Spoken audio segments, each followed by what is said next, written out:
Welcome to the Wrestling on Replay. I'm Kato. Today we're going to go ahead and review AEW's Dynamite show. Pretty good show overall. Dynamite actually kicked off with AEW's number one contender tournament. We got Willow and Jungle Boy in the first match, where Willow pretty much just put his power on display. The full match against Jungle Boy. Jungle Boy managed to show a little bit of toughness, but at the end of the day, Willow proved to be too much as he got his ninth win on the year. So next he will move on to face Hangman Page or Colt Cabana. The winner of that match will be later on in the card. This whole card is pretty much stacked with the first round of the AEW tournament. And I'm a fan for tournaments, so this is right in my wheelhouse right here. So the show goes on, the tournament rolls on with Kenny Omega absolutely destroying Sonny Kiss in under 30 seconds. Now, when it first aired, I didn't see it, so I only seen clips of the match. And I was a little upset because Sonny Kiss is really good in the ring. And those two could have had a really good match together. So I couldn't understand exactly why that it was booked that way. You know, why did they decide to not let Sonny Kiss actually, show her in-ring ability, especially with someone like Kenny Omega? But when I went back and I rewatched it, it all made sense. Everything came together like it should have. From Kenny Omega entrance to the way he was announced coming down to the ring, it was like, okay, this is the Kenny Omega we've been waiting to see. This is the Kenny Omega we thought we was going to get, when AEW first started doing their, televised show, when the company first started, when he first feuded with Moxley. This is the Kenny Omega that we wanted all along. Now, if you're a casual fan and have never got to see, Kenny Omega work in New Japan and in his ROHs or just any of his indie career, then you're in for a big treat, because this guy right here, this Kenny Omega right here, he is definitely one of the top 3 in-ring performers in the world in my eyes. In my eyes, he's definitely in the top 3 easily. If you had him at number 1, I wouldn't even argue against you. And I hope that, this means that Kenny Omega is primed for big things, and he's going to be moving forward with the sweeper gimmick, from here and throughout, because this is a Kenny Omega that we actually want. Now it makes sense of why, he was able to go out there and then beat Sonny Kiss in 30 seconds.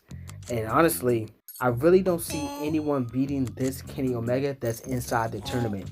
I mean, we'll have to see. He'll be facing the winner of Phoenix and Pentagon Jr. When they lock up, that's going to be amazing. Those guys have, fought numerous of times, and every time it's just like you're amazed, you're in awe of what these guys can do in the ring. So we'll see who wins that shortly, because that match is actually on the card as well tonight. This first round was just loaded with great matches, so they did a really good job of putting this tournament together. I definitely have to give AEW their kudos on that. I don't normally discuss promos because typically they aren't, I'm not going to say they're not important, but they're not done well enough for me to really care about them. And I don't think the casual fan that's watching really cares. That's probably the time they go to the bathroom or something like that. But I have to take time and discuss this Eddie Kingston promo, because he put on a hell of a promo, man. I mean, the type that builds hype for the match, the type that make you have you on the edge of your seat, the type that make you say, look, I have to see this match. I have to know what's going on. I believe this guy is actually going to win the match. That's not too many times that you get promos like that make you actually feel like, whoa, the way I thought this would go may not go that way. Eddie Kingston promo was dead on. I mean, this guy really, really built the hype and the tension that you want for your, heavyweight championship title. He really, he sold the match. He really sold it and sealed the deal. It already was going to be a good match. We already seen them fight before, and you knew that these guys went at it. Hard strikes throughout the whole match. So now that's going to be amplified because you're going to have a I Quit match. two guys where I don't see neither one uttering the words "I quit." I can't imagine how this match ends besides someone passing out in a submission move, whether that be Kingston or Moxley. Now, I don't really see Kingston as a guy that's going to take the title off of Moxley, but from these promos, man, I'm telling you, he can make you a believer. He can make you a believer, and I think this guy's going to be primed for big things going forward in AEW, and I hope he is, because he deserves it. His in-ring work is good, his promos is good.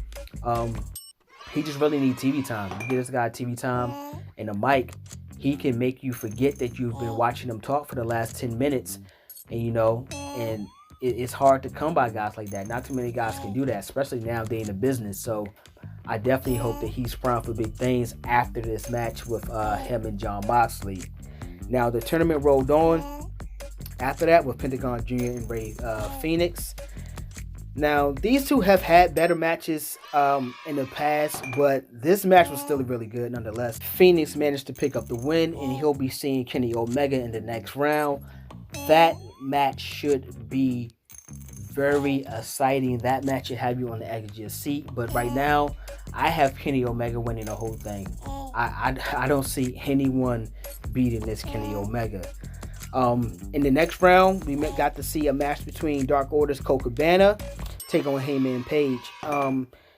It's looking like we may be setting up for Page and Omega in the finals, and I wouldn't mind actually seeing that, especially with the tension that these two have had after losing their tag team titles. It's like Kenny don't want nothing really to do with Heyman. It's like he doesn't have any hate towards him, but he just, kind of outgrown that friendship, outgrown that partnership, and that's understandable for a guy like Kenny Omega. He's used to having single success.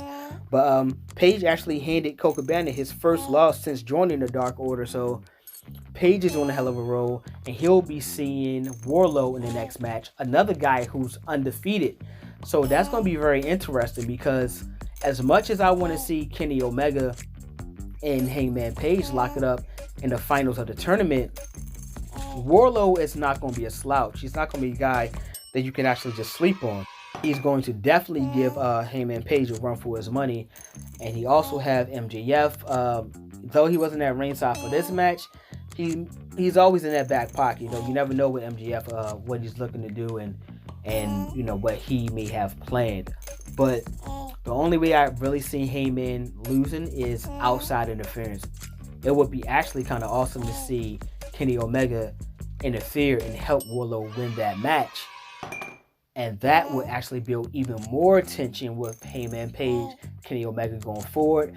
I like the slow roll storylines. If you notice my trend, I like to slow roll it, make them make sense, let the tension really build up. So when that clash finally happened, it doesn't matter what type of match you put them in, it's normally going to have to go for one or two more matches, because they still have so much more to get off their chest that a basic one-on-one match wouldn't suffice. So I could see it going either way.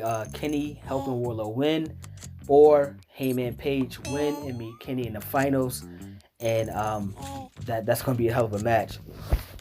MJF and Jericho actually managing to pull out a pretty decent segment over the steak dinner. I know they caught a lot of flack from a lot of fans. I've been reading, I've been watching and seeing what people have been saying about it. But I thought they actually did a pretty good job. I don't understand what's going on or why they're doing this, but I do like the fact that they're displaying how well MJF can handle himself in promos. He's good on the mic. He can improvise. Now I just want to see him wrestle. Let him wrestle even more. You know what I'm saying? Let him actually start to put himself in that top category. Let him put himself in that TV title range. Because right now, he's just in limbo. Now, the only thing I can see coming out of this is actually MJF taking over the Inner Circle. I think that would be pretty awesome. I think that would be a cool way to turn Jericho face and have to pretty much fight through the whole Inner Circle just to get back at MJF for taking what he took from him originally. I think that would be a nice storyline for those two. that would last for at least a couple months. And I think it would be really good matches in between. So at this point, I'm not really sure where they're going to go with the MJF and Jericho storyline, but I will definitely be keeping my eye out on that. Britt Baker, she continued her winning ways after earning herself a victory over Colleen King. It looks like she's just trying to get herself back into that women's title hunt, putting herself back on the right track, you know. So I'm happy to see that the Bunny is finally back with the Butcher and the Blade. Thank you, Eddie Kingston, for making that happen, man. Like, I was talking about this not too long ago. I don't understand why they removed her from that tag team anyway. She kind of like brought it all together to me. So she brought the duo down to the ring for their 4-way tag team match to determine the number 1 contenders for the AEW tag titles. You also have Silva and Reynolds repping the Dark Order. You have the Young Bucks and Private Party. Now, one thing for sure that I have never been able to understand is actually one of my biggest issues with AEW is their ranking system, because, man, I feel like it don't even matter a lot of the time. It's like they're just going to throw together whoever they choose to go to put together, and that's just going to be what it is. But either way, this was actually a really, really good 4-way match. This was the main event of the night. Now, Reynolds actually was knocked out mid-match by Private Party. I believe it was the leg drop that actually knocked him out. If you've seen it, it was pretty scary for a second, but thank goodness that the Blade actually was aware enough to realize, okay, something's wrong. Let me at least get him out of the way. Reynolds actually tried to do a few more spots, and it was just obvious he was still out of it. He didn't find his wits yet, so he managed to make his way to ringside where the doctors were able to see him, and I'm happy that he, did not suffer a serious injury. That would have been really bad, man. The Young Bucks was actually able to pick up the win, so now they will be facing FTR for those AEW tag team titles. And that's where things got a little more interesting, because you had Tully Blanchard actually attacking the Young Bucks with a steel chair, which led to FTR, of course, taking advantage and assaulting the Bucks as well. Now, problem being, during the attack, they actually put the steel chair over Matt's leg and came off the middle rope, possibly injuring his leg, breaking his ankle. We are unsure. We'll have to wait till next week to actually see what went on and how they're going to push this storyline forward. Now, personally, I think AEW put on a pretty good show, pretty decent show for Wednesday. I believe I'm sure they beat NXT numbers. I believe they did like a 3.0, maybe a 3.1, something like that in ratings. So pretty good for AEW, pretty decent. I just would like to see AEW really take their storylines in advance and really take the time to write out and get really creative with these storylines, because right now that's all we're missing in wrestling is really good storylines. And ring, you guys are great. There's no issue there. But this is the point of the show where let's start to make some of these matches make sense. Let's make these storylines make sense and have meaning and value. And we're not just ushering guys out there to go and wrestle and compete night after night or week after week without any real rhyme or reason. And I think that's the hole that WWE is in right now. Luckily, they have their 2 world champions and some pretty good storylines. Luckily, AEW right now has their champion in a really good storyline. I would like to see where we're going to go with Cody Rhodes. I would still love to see Cody Rhodes, the Young Bucks, and Kenny Omega form that 4 horsemen with Arn Anderson leading the way. I would love to see that.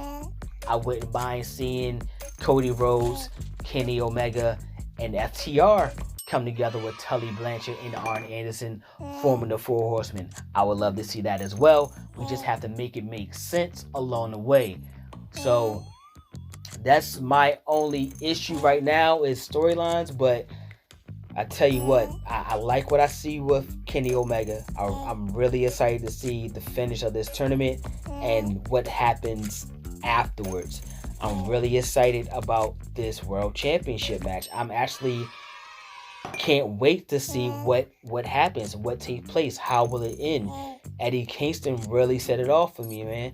He really did, and I hope he goes out and cut another great promo before they actually, match up with each other one-on-one. That would be awesome. So that's my take on AEW Dynamite show. Let me know what storylines you guys think. Let me know what storylines you would love to see happen. And more importantly, tell me how you think it would happen. You got to make it make sense. So drop a comment down below. Please, please, please smash that like button. Hit subscribe. Turn on your notifications so you never miss a beat. You never miss a video. You'll get an alert every time. Alright? I'm Kato.